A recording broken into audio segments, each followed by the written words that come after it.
Hi hello नमस्ते. मी पूजा. मी आणि बरंच काही या यूट्यूब चॅनलवर तुम्हा सगळ्यांचंच अगदी मनापासून स्वागत करते. आज आपण खूप जास्त सोप्या पद्धतीने खिचडी भात पाहणार आहोत.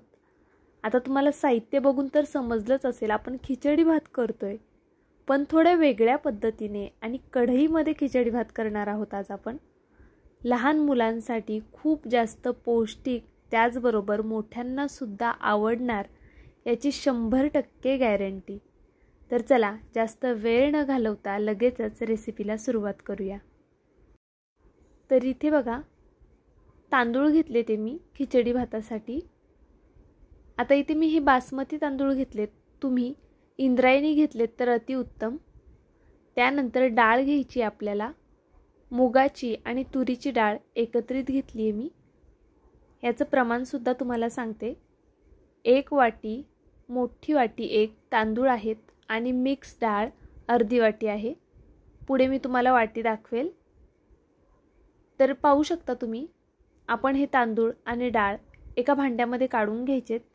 त्यानंतर हे स्वच्छ धुवून घ्यायचेत. सगळ्यात आधी तयारी करायच्या आधीच आपल्याला हे तांदूळ आणि डाळ स्वच्छ पाण्याने धुवून घ्यायचेत, म्हणून मी ही प्रोसेस दाखवली आहे. नाहीतर तुम्ही म्हणाल आम्हाला तांदूळ धुता येतात, पण असंही बाउल समोर ठेवून मी ही गोष्ट सांगणारच होते, त्यामुळे मग धुवून दाखवलेली आहे.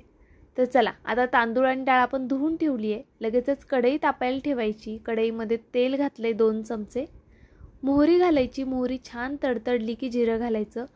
जिरंसुद्धा छान तडतडून द्यायचं. त्यानंतरच लसूण घालायचा, पण तो ठेचून घाला. चिरून घालण्यापेक्षा लसूण जर ठेचून घातलात तर भाताला खूप छान चव येते. त्यानंतर बघा, इथे 2 मोठ्या मिरच्या होत्या माझ्याकडे लांब, त्या मी कट करून घेतल्यात. आणि कढीपत्ता, हे सगळे जिन्नस घालून तेलावरती छान परतवून घ्यायचेत आपल्याला. तेलाऐवजी जर तुम्ही तूप वापरलं तरीसुद्धा चालणार आहे. तुम्ही तुमच्या आवडीनुसार काही पदार्थ कमी जास्त करू शकता. जर खूप लहान मुलांसाठी करताय तर मग मिरच्या वगैरे स्किप करा. तेलसुद्धा स्किप करून तुपाचाच वापर करा. आता मी ही खिचडी मोठ्या माणसांसाठी करते आहे, पण लहान मुलंसुद्धा खाऊ शकतात. जरा थोडी कमी तिखट करते आहे. त्यानंतर बघा, हे परतून झालं की आपल्याला हिंग घालायचे अर्धा चमच्याच्या आसपास, आणि ते सुद्धा छान परतवून घ्यायचे.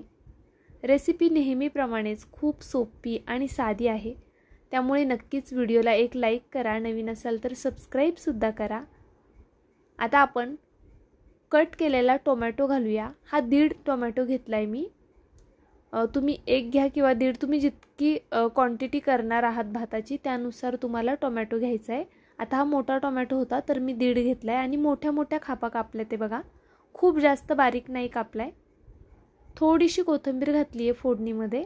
छान एकजीव करून घेऊया. टोमॅटो मऊ झाल्यानंतरनं यामध्ये हळद घालायची आपल्याला. हळद घालून त्यानंतर आपण जो तांदूळ धुवून ठेवला होता, तांदूळ धुवून ठेवल्यानंतर बघा पाणी काढून ठेवलं होतं मी लगेच, तर हा तांदूळ आणि डाळ यामध्ये घालून घेऊया आणि छान असं एकजीव करून घेऊया. आता व्हिडिओ इथपर्यंत पाहिलाच आहे तर नक्कीच व्हिडिओला एक लाईक करा. नवीन असाल तर खरंच एक सबस्क्राईबसुद्धा करा, कारण की तुमचं एक सबस्क्राईब, एक लाईक आणि छान छान कमेंट ह्या नवीन यूट्यूबरसाठी खूप जास्त मोलाच्या असतात. आता बघा, हा छान आपण भात एकजीव करून घेतला आहे. यामध्ये चवीनुसार मीठ घालायचं आहे. आता भात शिजल्यानंतर त्याची क्वांटिटी जास्त होणार, त्यामुळे मिठाचा अंदाज तुम्ही व्यवस्थित घ्या आणि हा छान असा हलवून एकजीव करून घ्या भात. आपण ज्यावेळेस तांदूळ आणि डाळ घेतो त्यावेळेस ती मोजूनच घ्यायची. जितकी तुम्ही तांदूळ घेतलेत त्याच्या अर्धी डाळ घेतलीत तरी चालेल किंवा त्याच्या बरोबरीने घेतलीत तरीसुद्धा चालेल. पण लक्षात घ्या, तांदूळ मोजून घेतल्यानंतर त्याच्यात दुप्पट पाणी घालायचं आहे आपल्याला. तर आता तांदूळ आणि डाळ दोन्ही मिळून 1.5 वाटी आहे, तर आपल्याला 3 वाटी पाणी लागणार आहे इथं. जर पाणी नंतरनं लागलं तर आपण पुन्हा घालू शकतो. पाणी घालून घेतल्यानंतर मी झाकण ठेवलं होतं त्याला स्टीम बसेपर्यंत.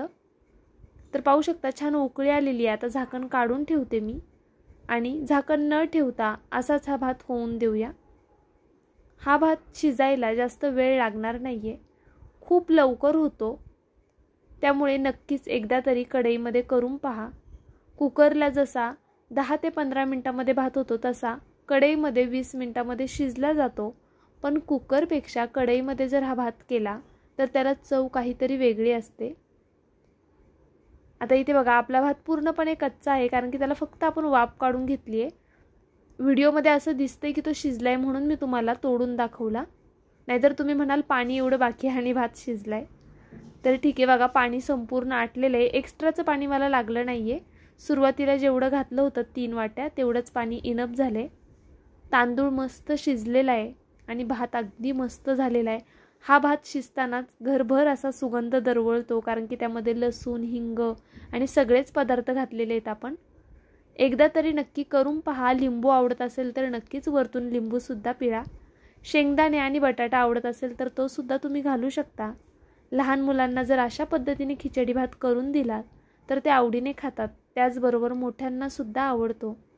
त्यामुळे नक्कीच एकदा तरी करून पहा. आणि अजूनही जर व्हिडिओला लाईक केलं नसेल तर लाईक करा. वरतून भरपूर अशी कोथिंबीर घालून घ्यायची आहे आणि भात गरम असतानाच थोडासा हलवून घ्यायचा म्हणजे तो मोकळा सुटसुटीत होतो. माझ्या चॅनलवरती भरपूर नवनवीन रेसिपीज आहेत, ऑलरेडी मी अपलोड केलेल्या आहेत, त्यामुळे नक्कीच जाऊन पहा. चला, उद्या असाच एक छानसा व्हिडिओ घेऊन मी पुन्हा हजर राहीन. माझा व्हिडिओ संपूर्ण पाहिलात त्याबद्दल खरंच खूप मनापासून धन्यवाद. Thank you so much for watching. Bye.